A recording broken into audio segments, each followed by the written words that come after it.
Ladies and gentlemen, welcome, welcome, welcome to a morning edition of the Knicks Vibes. Covering last night's game, we played the Portland Trail Blazers. Game started at 11 p.m. Eastern, was done around 1 o'clock. So, I was pretty shocked then. And then the game was kind of draining, ended in a loss. So, I figured I'd just make this show happen in the morning because it definitely wasn't going to happen post-game. I wasn't going to get the best energy across if I did it right after that game. So, nonetheless, we're here. All right. First time viewers or people returning, I would like you to please like, comment, subscribe. And if you are returning, I would like to say thank you very, very much. And I hope you enjoy the show. I hope you enjoy the rebrand coming from the Knicks and Dimes over to the Knicks Vibes. All right, that'll be the last time I'm announcing that because we're in full effect with the Knicks Vibes now. And it's been going pretty good. I like the transition. I like it a lot. All right, so let's start this off. You already know how we would be rocking on this side. All right, we're going to start off with them stats. And then we're going to get into what I want to talk about.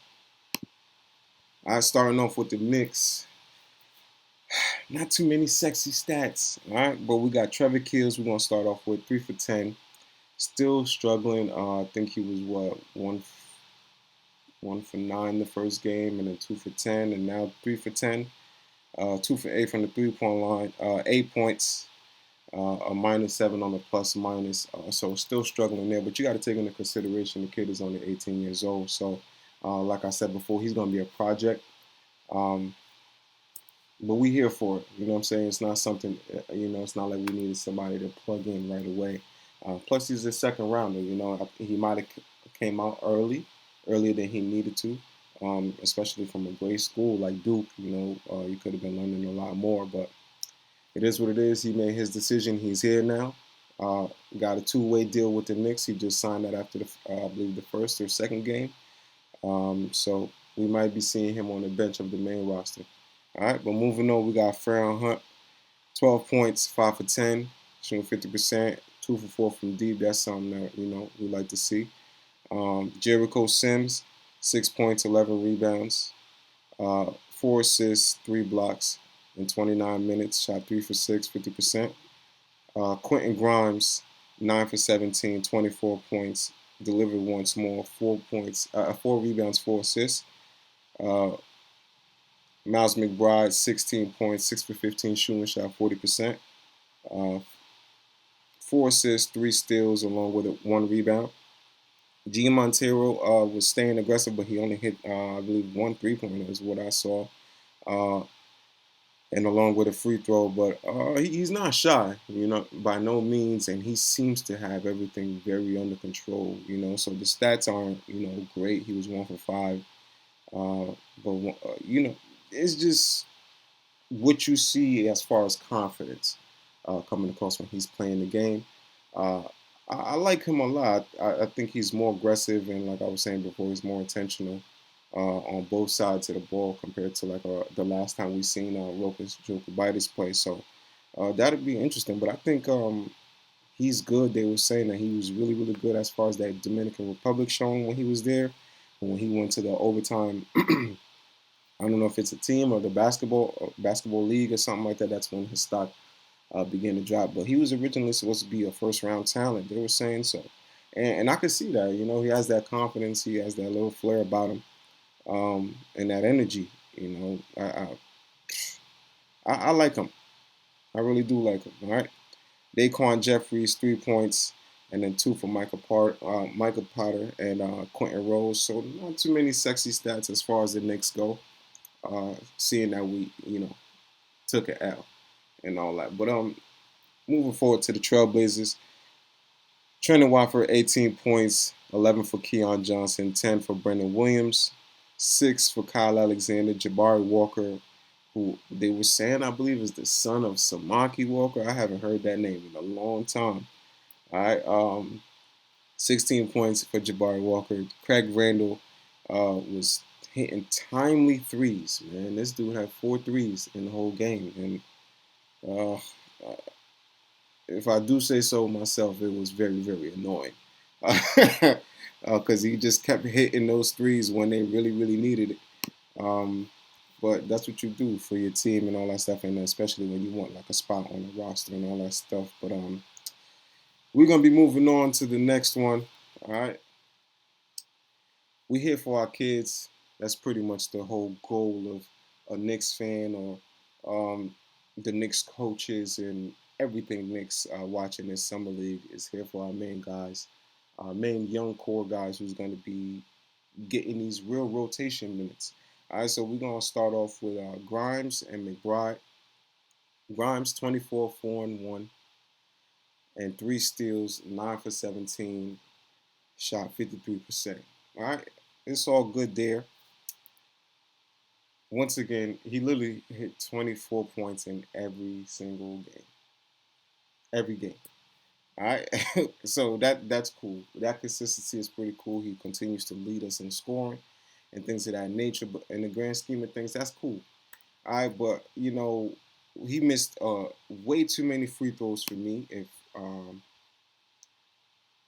I go back to the stats, and he was what, 3 for 7 at the free throw line. So in reality, you should have had 28 points. Uh, that's too many free throws for me if you're going to be an all-around shooter, a dependable all-around shooter for us.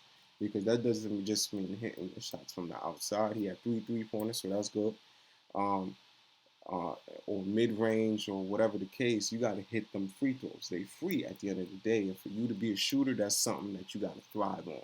You get in there, He's getting to the basket also and all that. So if you're gonna be taking that contact and going to the line more often, you gotta hit your free throws, especially for a shooter. You know what I'm saying? So that's something that I was seeing with Grimes. Definitely feel like he should have been more assertive. I'm not asking him to be KD, but when the game is slipping away, third quarter and all that stuff, you coming in saying that you want to be dominant and you want to pretty much thrive in summer league. This is the time when you need to like really, really step up, be assertive, and things of that nature earlier. He should have did it a little earlier. He came through with a couple buckets late. Had a nice little and one where he, was really, really smart IQ wise, if I do say so myself. Like he went fast break, defender had his back turned and he just went behind him. He was rushing to get behind him because the defender had his back turned and he couldn't turn around in time, give him a little bump. I'm over here knocking things because I'm so animated, but you know what I'm saying? Give him a little bump, went up for the and one and things of that nature. So the IQ is there. He knows how to operate in fast break. On a one-on-one. So that's all of that stuff is good, but you got to be able to be more assertive. In a situation like this where we're looking at you to be our main guy, you got to be a little more assertive earlier. You got to know when to take over the game. I'm not expecting you to be KD, but still, like, just show us that you want that moment. That you want that responsibility. All right. Moving on to my man Miles McBride. Um, 16, 1 and 4, along with 3 steals, 6 for 15, shot 40% from the field. He got another 16 points today, 14 in the last two. But today he attempted some shots that I'm just like, what was the point of that? Like the shot clock wasn't even running down at certain points, and he just chucked up some ridiculous stuff. It was just either pass it out, get it back, and run. Get back to the top of the key and run another set or something like that. But he's still having trouble to break down defenders, and that's going to be a problem. That's something that's going to be taking him to the next level of his game. So, but seeing as he's a little further down on the depth chart, I don't think it's something that is going to pop up too much because it's the opportunities that he gets most likely probably going to be for his defensive prowess, should I say? Uh, but when a Derrick Rose and all that stuff leaves and things of that nature, and it's time for you to move up, I think he should be taking this year, whether he's going down to the G League or he's just training in a dolo setting with certain trainers. You got to be getting moves to get by defenders on a one-on-one situation. He had one good step against a defender late game, and then it turned out to be an and one finish with the left hand. He got this step, went left side, contact. We knew he can take contact. He's a basketball and a football player. You know what I'm saying? So we know once he gets in that paint, he could take the contact and finish at the rim and things of that nature. We know if he gets open, he could hit some mid-range shots. Deuce has been hitting some nice shots. He's looking a little more comfortable at that at the three-point line, hitting those shots. Mid-range, he's still there if you give him enough space and he gets a little step back or whatnot. It's just beating defenders to get into the rim so you can have those situations of finishing at the rim or driving and kicking to other people to set them up. So that's the type of stuff we want to see from Deuce because being a guard in this league, you're going to have to be able to penetrate at a certain point. So I think that's the next level for Deuce, and I think from this year going into that to the next season, in which I feel like he's going to have more time to show what's going on. You definitely got to be able to get by defenders one-on-one. That's just me on a personal level. But other than that, man, what I'm seeing from Deuce is really, really nice, man. I don't have any other complaints about that. Deuce played really good, even though we ended with a loss or whatnot. Our main two guys here did their job. All right. Moving on, we got my man Jericho Sims, and we got Farron Hunt. All right. He has spurts, man, where the team he could have been a bit more assertive. Uh, Speaking on Jericho Sims. But before I even get to that, he has 6, 11, 4, along with 3 blocks. But he could have been more assertive. He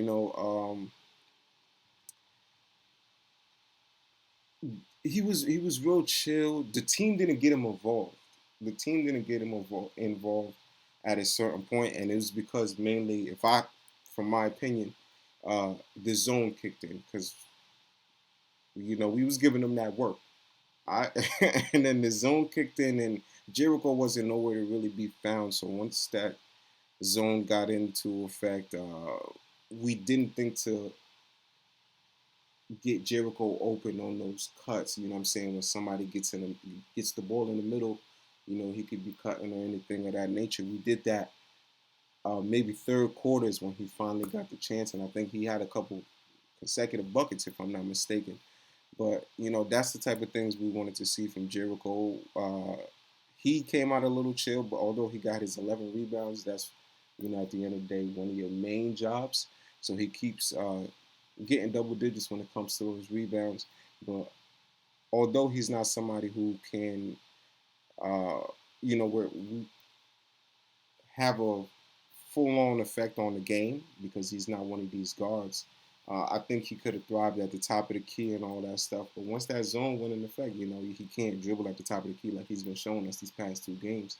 Because he's not scared. He got a fast break, man, and literally bumped into somebody on some Euro and went up. So he's showing a little bit of dribbling, more of a dribbling ability. And I'm thinking that's kudos to like training with Randall over the summer or the off season and things of that nature. So I'm happy with what I see with Jericho. I just felt like the team needed to get him more involved. We didn't know how to attack that zone. All right, and I'm kind of feeling the way that they went into a zone when we was giving them that work. But I felt like that bailed them out, along with just a shift in energy. All right. Next up, going into my man Farron Hunt, pause. 12 4 and 4, 5 of 10 from the field, 50% shooting. All right, my man is very energetic as usual. Farron Hunt is really, really, to me, impressing a lot of people at that summer league thing, and he should be gaining people's trust. I think he's worthy of a roster spot.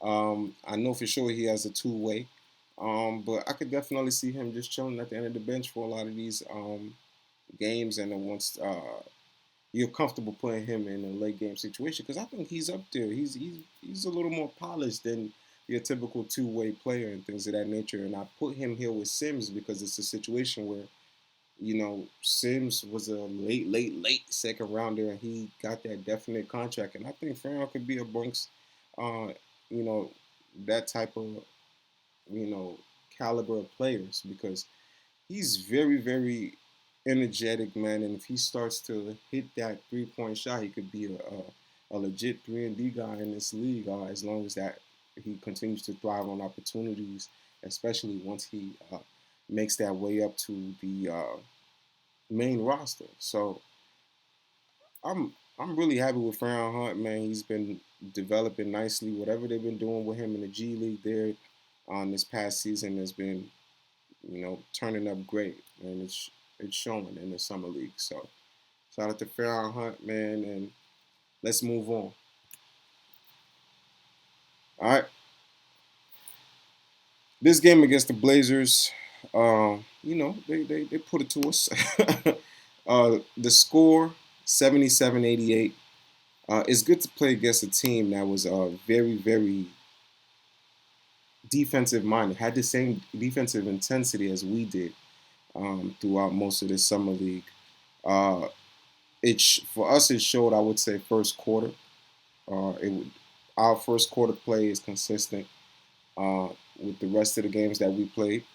Once Richard Jefferson came in, things switched up. So a lot of people are blaming him on Twitters and Facebook or whatever the case may be. But um, I like the fact that we played against a defense like that, and for us to, you don't have any stars on the field that draw double teams. So it's really who wants it, who's creative enough to get us a bucket, or what sets can we run, to get us a bucket. Because this ain't only about the players, you know what I'm saying? This is coaching and things of that nature. Like, uh, who can draw up something to get us a bucket? Can Dice draw up something to get us a bucket? Um, or what players is going to say, I got to take it upon myself this possession or this game, just, in general to go get us a bucket. All right, so to have those defenders really, really closing out on us when it was at the 3-point line or jamming the paint and getting into that zone and just making things difficult for us, and nobody's attracting attention to the point where they're drawing a double team. I think it was good for us to see something like that, and hey, it just didn't work out in our favor. We didn't know how to respond to that, especially to that zone. I don't think that's something we've been practicing against. Uh, Maybe other teams will see that and say, all right, that's the best way to defend them. So that's something we gotta really work on, trying to shoot these teams out of the zone or just constantly get that ball moving, get that ball in the center. Because once you get the ball in the center of that zone, that's when they typically die out, and if you're making the right moves. All right, but we got off to a really good start, man. Kind of like the last game against the Bulls, 16-3 at a certain point. We had a run going. We just couldn't hold on to it. We just really, really couldn't hold on to it. At a certain point, once the momentum started going, it was like we couldn't win any 50-50 balls. You know what I'm saying? We let the zone defense take us out of it completely. At certain points, Miles was just taking certain shots that just didn't make sense. Trevor Hughes can't convert on none of those 3-pointers. Daquan Jeffries wasn't knocking things down like he was typically knocking things down. It was and Sims wasn't involved as he could have been, you know. So it was really a lot of things that they did to like take us out of our game, and kudos to the Trailblazers for that. But once the momentum switched, even when we got the lead back at a certain point, because I think it took them to like the third quarter to get their first lead, but we took the lead back. But they still had the momentum. You could sense that. You know what I'm saying? We never really, really took the momentum back. Um, and they just kept going with it. Scrappy, Trendon Watford, Greg Brown, all of those dudes getting in the paint, man. We got a little poster there on my man Miles McBride. Uh, yeah, it was hard to watch after a certain point because it's just like, yeah, they're being dogs right now, and they were all over us. All right, but shout out to the Portland Trailblazers, young squad. I knew that this would be a game that was a little more difficult. I didn't think we would respond in this manner, but at the same time, I didn't see that zone defense coming. I thought they would play it straight up. Um, they are just like our guys have a lot of real rotation minutes.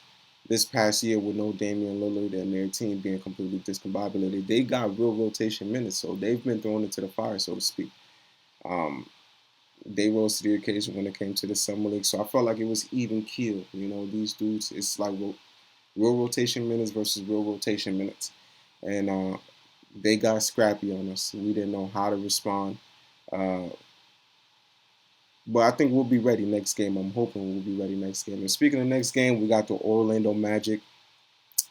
No Paolo Banchero this time around. That would have been an interesting game because that's somebody who can draw double teams. He's been uh, looking really, really impressive in these games. He's sitting out to give other people more of an opportunity to, try to get roster spots. I doubt it's for the Orlando squad, but you can show out and another team pick you up. Um, but you know, with no Paolo, I do feel like we should win this game. I want to see how we bounce back, especially with a loss like that. And will Orlando get into a zone and say, like they didn't respond well when Portland did this, like we're going to do the same thing, or they're going to play it straight up? They got a bunch of high energy guys and all that. But is it going to be the same without a dude like Paolo, having so much attention from everybody on the floor and even drawing some double teams to get them open? So I don't think they have somebody that could do something like that, especially against a intense defense like ours. If we keep that intensity going, so it's really a matter of how we respond. Do we take this little check on the chin and say, you know what, like they got us, let's respond, or we just continue to flail out. So I'm hoping that we respond the right way. I think Grimes should be due for another 20 plus points. I want Sims more involved. I want McBride to continue to try to get by defenders, don't force it. And if the shot isn't there, man, just kick it out or reset, do something. You know, be a little smarter about what you don't know. Just throw shots up. All right. But other than that, man, that's my take on this game. All right. Hope you enjoy this. This is episode 3 of the new and improved Knicks vibes. All right. Uh, Next game is, I believe, Thursday. It might be an afternoon game. So right after that, I'll be checking in with you guys, giving y'all my breakdown of that. And like I said before, man, like, comment, subscribe, share with your peoples. I really, really enjoy y'all watching the show. Please leave your comments below. Um, hey, man, I'll catch you on the next one. You already know how we rocking, man. Love, gratitude, positive attitude.